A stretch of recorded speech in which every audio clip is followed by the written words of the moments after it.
Hey Mena Warriors, it's Kate and welcome back to my channel where you can expect weekly videos from me every Monday where I talk about something menopause related.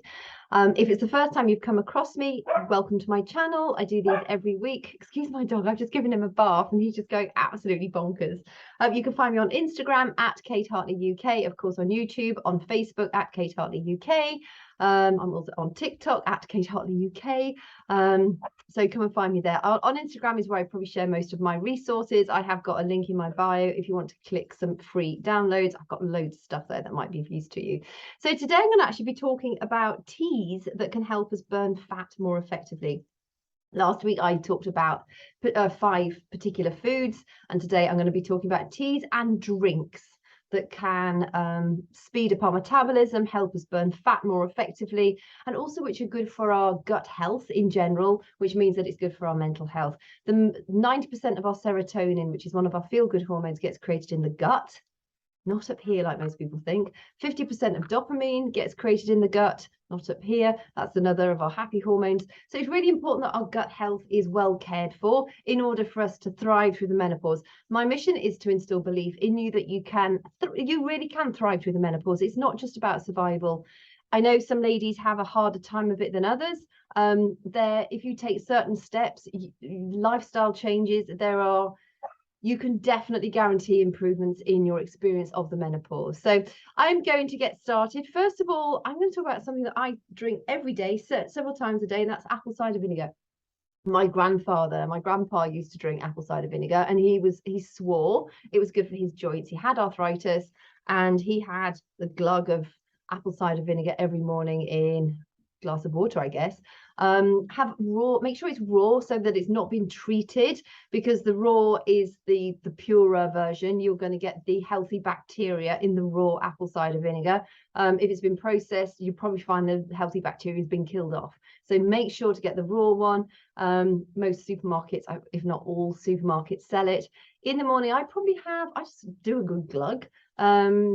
Probably about just under a tablespoonful, and I have that with a pint of warm water every single morning. I've also recently started adding a dash of cinnamon to it. If you watched last week's video about the 5 best foods for burning fat, cinnamon featured among those 5. Apple cider vinegar with a dash of cinnamon is actually a nice drink. I'm not the best fan of cinnamon, but I've sort of got to like it over the last week, and now I just think, I look forward to it. I do my apple cider vinegar in the morning, dash of cinnamon powder on top. Yes, it makes the glass look a bit kind of swampy, but it does us the world of good. So the real benefit of apple cider vinegar, apart from the fact it contains healthy, it's good for our gut health, contains healthy bacteria, contains acetic acid. And acetic acid is what helps us speed up our metabolism and helps us to burn fat more effectively. It's also an appetite suppressant. So if you are trying to combat cravings, just pour some apple cider vinegar in a glass, have it with some water, glug it, and you'll find that will take away your cravings, and it will also keep you fuller for longer. It's something that feels really cleansing. If ever I've eaten, I love fish and chips. And if I've ever eaten too many fish and chips, and I love curries as well, or a curry and I'm feeling a bit bloated, I have a pint of apple cider vinegar afterwards. And I feel even more bloated because, of course, I've got all that water in my belly. But there's something really cleansing about it. And it seems to help you digest your food better. So apple cider vinegar, I think, is an absolute top one. If I could just choose one thing to add to your diet daily to help you burn fat loss, that it would be apple cider vinegar. I think is absolutely fantastic. So just make sure that make sure that it's a raw one. The next one is, I'm going to just cover teas in general. Green tea, matcha tea, they've got a lot of press. I can't actually drink green tea. It gives me the jitters. It makes me feel quite nauseous. It does contain caffeine, but again, it contains a range of antioxidants that are incredibly good for us. Matcha tea contains even more. I think it's like 200,000 more antioxidants than green tea does. Out of the two, I prefer matcha tea. I don't think it's as strong and it's not quite as bitter as some green teas can be. But they both sort of feature under the green tea umbrella. So again, they speed up metabolism, help us with our fat burning. If you are drinking milky tea or milky coffee, consider switching to a green tea. Even if you just replace one of your milkier drinks with green tea, it's going to be really beneficial. While I'm on to like drink alternatives, please don't think that sodas are good for you. They are not. That even if it says 0 sugar, it's full of artificial sweeteners, and artificial sweeteners are probably worse for you than sugar is. So get off the sodas. There is nothing beneficial about them in the slightest. I could go on and on and on about sodas. Just please, if you want to do something for your health, ditch sodas. So green tea also contains catechins, which are also proven to show the speed of metabolism, fat burning ability, and also green tea extract apparently increases thermogenesis, which is the body's production of heat. Just what you want when you're having hot flushes. I don't think they're necessarily linked to hot flushes, although caffeine can set off a hot flush. So you might find that green tea exacerbates or makes your hot flushes worse. So if it does, just park that for the while. Drink another tea. I'm going to be covering some more teas as well. Black tea. I drink my teas black. I used to have milk with them, and it's just like disgusting now. I can't believe I would ever drink milk with tea. I don't have it strong, but I do have black tea. I find it really, really refreshing. It's got really good compounds called polyphenols, which are beneficial for us to speed up our metabolism. It also aids with digestion. It's also a really refreshing drink. If I'm ever feeling a bit kind of like just need something different, I'll have a black tea. Also, white tea is very good. White tea is a less strong version of black tea. Cumin tea, incidentally.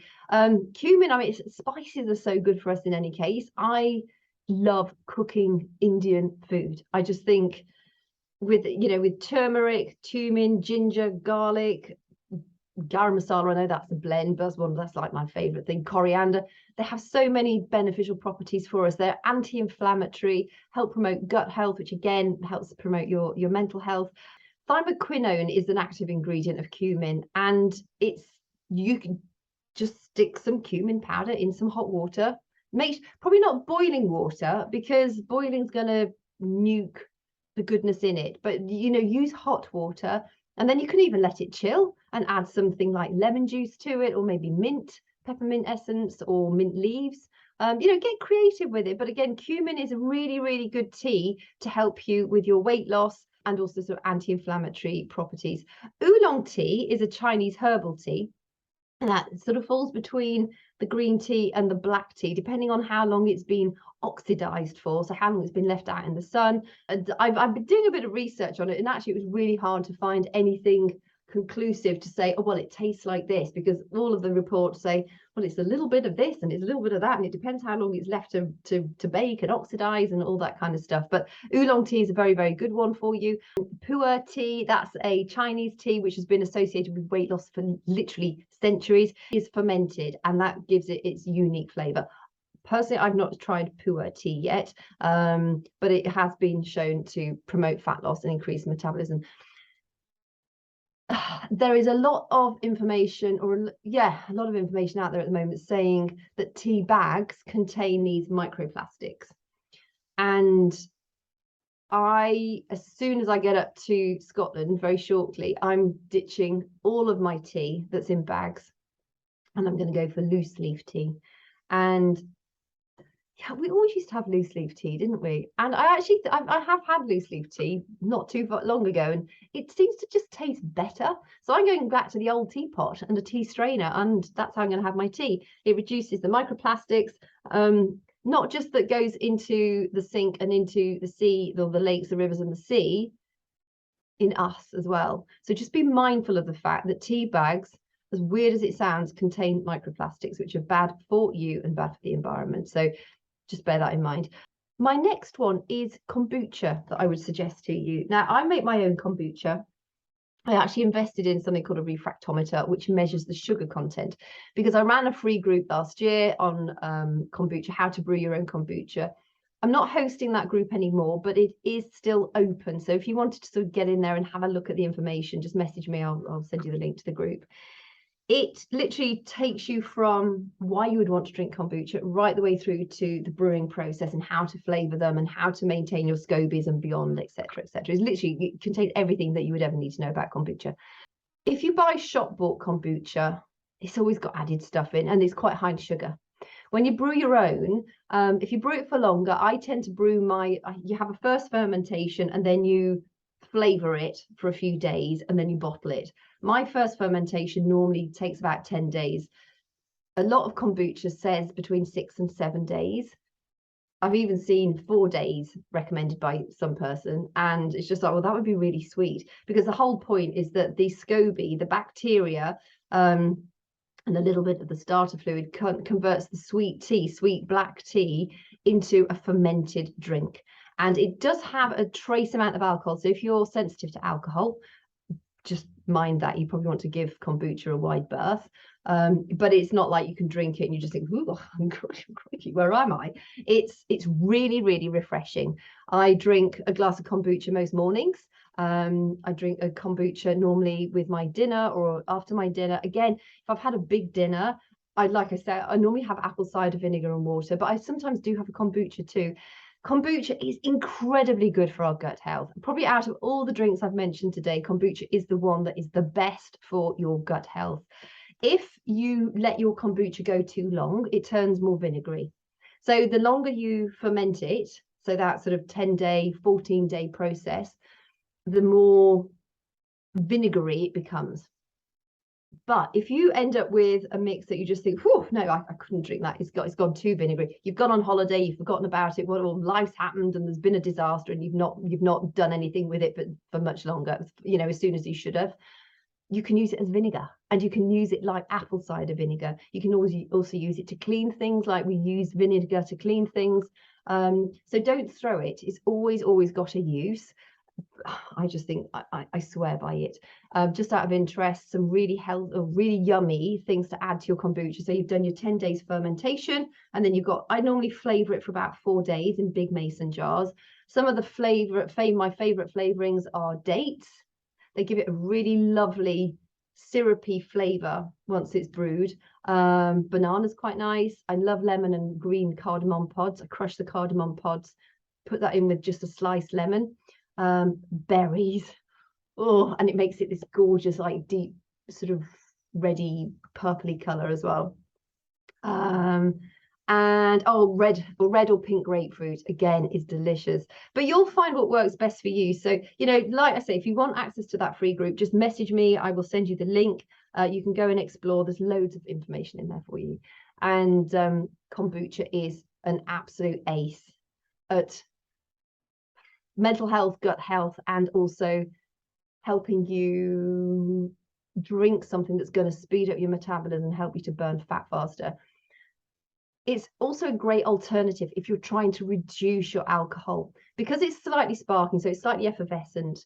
You can always add other stuff to it if you don't want it to be, if you don't like sparkling stuff, you could add like just cold black tea to it, for instance. But I like sparkling drinks. And when I go teetotal, I do every now and again, and I sort of go teetotal for some 3 or 4 months. Kombucha is my evening drink, as well as sparkling water. Always make sure you've got an alternative if you're trying to cut down on your booze. And it makes a great alternative.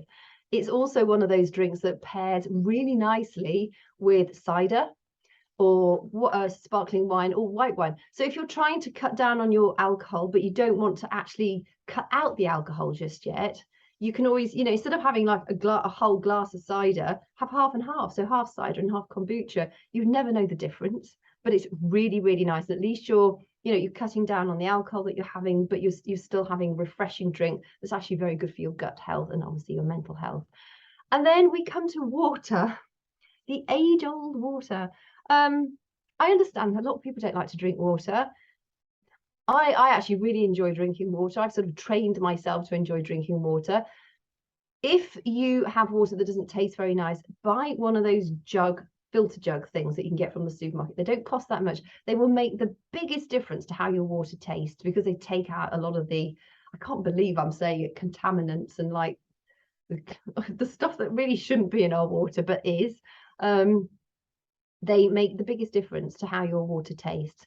I have a lot of ladies in my fit club who, we focus very much on drinking a lot more water. It forms the backbone of one of our nutritional systems. It's not all about water, but there's a lot of water that goes into it. And the amount of ladies who say, oh, I can't touch water, I hate this stuff. And then they invest in, like, you know, one of those little home jugs that you can get with a filter. And it's just like, I never knew it could taste so nice. So consider investing in a home jug filter. A lot of fridges have those filters on now too. Just make sure you keep your filter clean and refreshed so that you're, you know, there's not bacteria building up in it. So I hope that's been helpful for you.